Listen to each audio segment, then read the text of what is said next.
આપણું આ સૌરાષ્ટ્ર અનેક ઇતિહાસો સંગ્રહીને બેઠું છે અને આજે મારે એમાંના એક ઇતિહાસની વાત કરવી છે, જે છે કચ્છની ધરતીનો કાળો નાગ એટલે કે જેસલ જાડેજાની, કે જે કચ્છ અને અંજારનો બહારવટીયો હતો. અને એના તો ઘણા બધા કિસ્સા છે, પણ આજે મારે તમને એમાંનો એક કિસ્સો સંભળાવવો છે. જેસલ જાડેજાને તો આખા કચ્છમાં હાક હતી. લોકો જેસલના નામથી કાપતા હતા. એવું કહેવાતું કે કચ્છની ધરતીનો કાળો નાગ એટલે જેસલ જાડેજા. પણ એકવાર પોતાના ભાભીના કડવા વેણે આ જાડેજાના અભિમાનને તહેસ નહેસ કરી દીધો. જાડેજાને ભાભીએ કહેલા કડવા વેણ એવા તો યાદ રહી ગયા અને જે કહ્યું એ કરી બતાવવા માટે તે નીકળી પડ્યો. અડધી રાત વીતી ગઈ હતી. ચારે તરફ સોપો પડી ગયો હતો. છતાં પણ સૌરાષ્ટ્રના સંત સાસતિયા કાઠીને ત્યાં પાટની પૂંજન વિધિ પ્રસંગે ભજન મંડળી જામેલી જ હતી. તે જરાય પણ મંદ પડી ન હતી. મંજીરા વાગતા હતા અને એક પછી એક ભજન ચાલુ હતા. સાસતિયા કાઠી પોતે જાગીરદાર હતો અને પોતાની પાસે તોરી નામની એક અત્યંત પાણીદાર ઘોડી હતી. તોરી ઘોડીની ખ્યાતિની વાતો કચ્છના બહાદુર બારવટિયા જેસલ જાડેજાને કાને આવી. આ જાતવંત ઘોડીને કોઈ પણ રીતે પ્રાપ્ત કરી લેવાનો જેસલે મનોમન નિશ્ચય કર્યો. એટલા માટે લાગ જોઈને જેસલ જાડેજા સૌ ભજનમાં વ્યસ્ત હતા ત્યારે બધાની નજર ચૂકવીને તોરી નામની આ ઘોડીને ઉઠાવી જવા અહીં સોસતિયા કાઠીને ઠેકાણે આવી પહોંચ્યો હતો.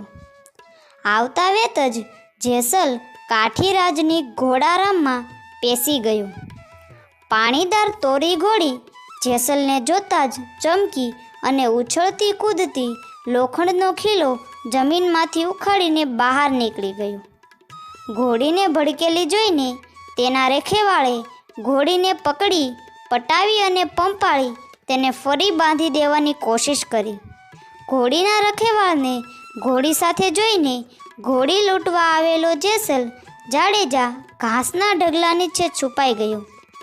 રખેવાળે ઘોડીના ખીલાને ફરીથી જમીનમાં ખોપી દીધો. પરંતુ બન્યું એવું કે એ ખીલો ઘાસની અંદર પડી રહેલા જેસલ જાડેજાની હથેળીની આરપાર થઈને જમીનમાં પેસી ગયો. તોરી ઘોડીને ઉઠાવવા આવેલા બારવટિયા જેસલની હથેળી ખીલાથી વિંધાઈ ગઈ હતી અને પોતે પણ જમીન સાથે મજબૂતાઈથી જકડાઈ ગયો હતો. આમ છતાં પોતે અહીં ચોરી કરવા આવ્યો હોવાથી તેના મોઢામાંથી એક સિસકારો સુદ્ધા ન નીકળ્યો અને મૂંગો જ પડ્યો રહ્યો. આ તરફ પાટ પૂંજન પૂરું થતાં સંત મંડળીનો કોટવાળ હાથમાં પ્રસાદનો થાળ લઈ પ્રસાદ વહેંચવા નીકળ્યો. સૌને પ્રસાદ વહેંચાઈ જતાં માત્ર એક જણનો પ્રસાદ વધ્યો. પછી તો આ કોના ભાગનો પ્રસાદ વધ્યો એની શોધખોળ ચાલુ થઈ ગઈ. એટલામાં ઘોડીએ ફરીથી નાચકૂદ શરૂ કરી દીધી. ઘોડીના રખેવાળને થયું કે ઘોડારમાં નક્કી કોઈ નવો માણસ હોવો જોઈએ. અંદર આવીને જ્યાં જોયું ત્યાં તો ખીલાથી વિંધાઈ ગયેલી હથેળી સાથે બહારવટિયા જેસલને જોયો. લોહી નીતરતા જેસલના હાથ જોઈને રખેવાળના મોઢામાંથી રાડ ફાટી ગઈ.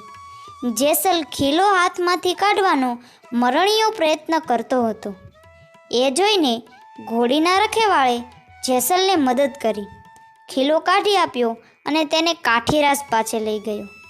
હથેળી સોસરવો ખીલો જતો રહ્યો હોવા છતાં પણ ઉહકારો ન કરવા જેવી વીરતા બદલ જેસલ જાડેજાને કાઠીરાજે પહેલાં તો ખૂબ બિરદાવ્યો અને પછી એનું નામ ઠામ પૂછ્યું. જેસલ જાડેજાએ કહ્યું કે હું તો કચ્છ ધરાનો બારવટીયો છું અને તમારી તોરીને ઉઠાવી જવા આવ્યો છું. કાઠીરાજે કહ્યું કે તે એક તોરી રાણી માટે આટલી તકલીફ ઉઠાવી? જેસલ તો જા, આજથી તોરી તારી, એમ કહીને સાસતિયા કાઠીએ પોતાની તોરલને જેસલના હવાલે કરી દીધી. જેસલ કાઠીરાજની ગેરસમજ દૂર કરતાં કહ્યું, હું તો તમારી તોરી ઘોડીની વાત કરતો હતો. એટલે સાસતિયા કાઠીએ કહ્યું કે એમ તો ઘોડી પણ તમારી, ખુશીથી લઈ જાઓ. જેસલ જાડેજાને આમ એક જ રાતમાં તોરી, ઘોડી અને તોરલ રાણી બંને મળી ગયા. તોરલને સાથે લઈને જેસલ કચ્છ તરફ ચાલ્યો. સૌરાષ્ટ્ર અને કચ્છ વચ્ચે દરિયા માર્ગ આવતો હોવાથી જેસલ તોરલ વહાણમાં બેઠા. બરાબર મધદરિયે એકાએક વાદળી ચડી આવી. ભયંકર સુસવાટા સાથે પવન ફૂંકાવા માંડ્યો. દરિયામાં તોફાન આવ્યું. ડુંગર જેવા મોજા ઉછળવા લાગ્યા. વહાણ ડોલમડોલ થવા લાગ્યું. અચાનક જ પલટાયેલ વાતાવરણ જોઈને જેસલને એમ લાગ્યું કે વહાણ હમણાં જ ડૂબી જશે. અનેક મર્દોનું મર્દન કરનાર બહારવટીયો જેસલ આજે એક કાયરની માફક થરથર કાપવા લાગ્યો. સામે તોરલ શાંત મૂર્તિ સમી બેઠી હતી. એના મુખ પર કોઈ ભય ન હતો, પણ શાંત તેજસ્વીતા હતી. બહારવટીયા જેસલને આવું જોઈને લાગ્યું કે મોતથી ન ગભરાતી આ નારી તો સિદ્ધવાન સતી લાગે છે. તોરલમાં જેસલને દૈવીય શક્તિઓ દેખાવા લાગી. બહારવટીયા જેસલનું બધું અભિમાન ઓગળી ગયું અને તે તોરલ સતીના ચરણોમાં ઢળી પડ્યો. જેસલે આ તોફાનમાંથી બચવા માટે તોરલને વિનંતી કરવા માંડી. સતી તોરલે જેસલને પોતે કરેલા પાપો જાહેર કરવાનું ફરમાન કર્યું. ગરીબ ગાયની માફક જેસલ પોતાના પાપોનું પ્રકાશન કરવા લાગ્યો. એના અંતરની નિર્દયતા નષ્ટ થઈ ગઈ. અભિમાન ઓગળી ગયું અને બીજી તરફ સમુદ્રનું તોફાન શાંત થઈ ગયું. થોડા જ સમયમાં બહારવટીયા જેસલના જીવનમાં ધરમૂળનો પલટો આવી ગયો અને તેનો હૃદય પલટો થઈ ગયો. જેસલને જ્યારે દરિયામાં મોત દેખાયું ત્યારે તેનું બધું અભિમાન ઓગળી ગયું.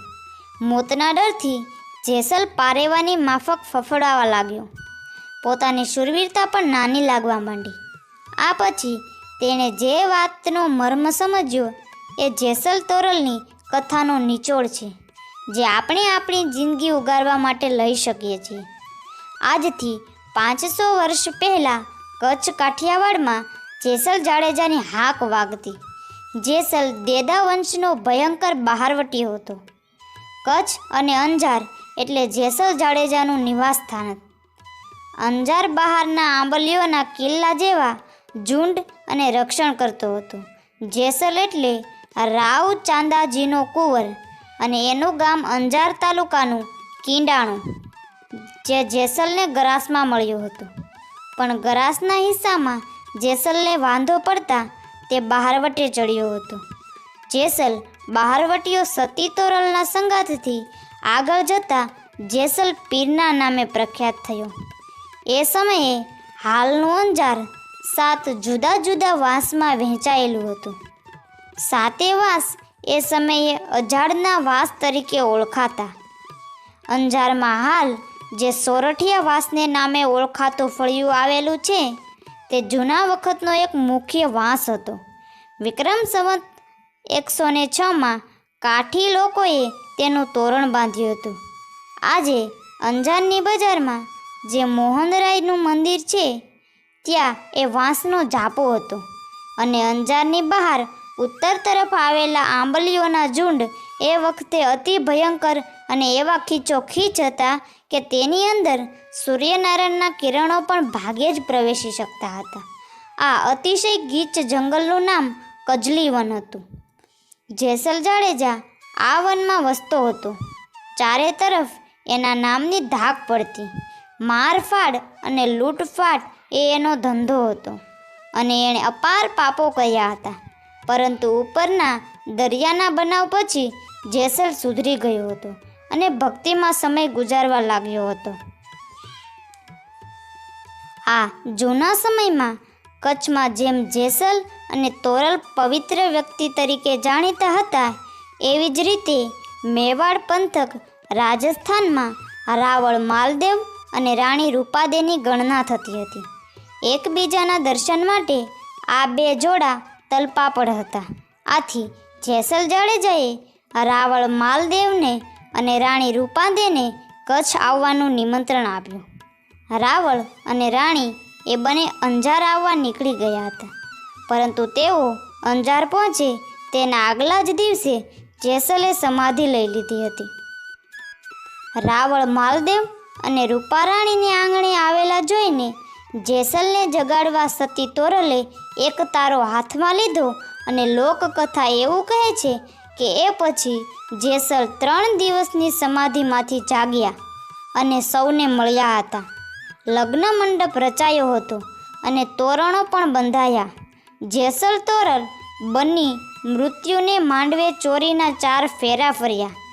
એકબીજાની સોડમાં 2 સમાધિઓ તૈયાર કરાવડાવી અને ધરતીની ગોદમાં સમેટાઈ ગયા હતા.